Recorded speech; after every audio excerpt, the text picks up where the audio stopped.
How to fix Discord hack. Today guys, I have the solution how to fix and solve this problem. Just watch this video till the end. So let's start.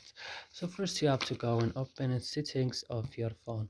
After this, what you should do, just go to apps or applications. Here as you can see, we found out the application that you have on your phone, but you are interested just in Discord.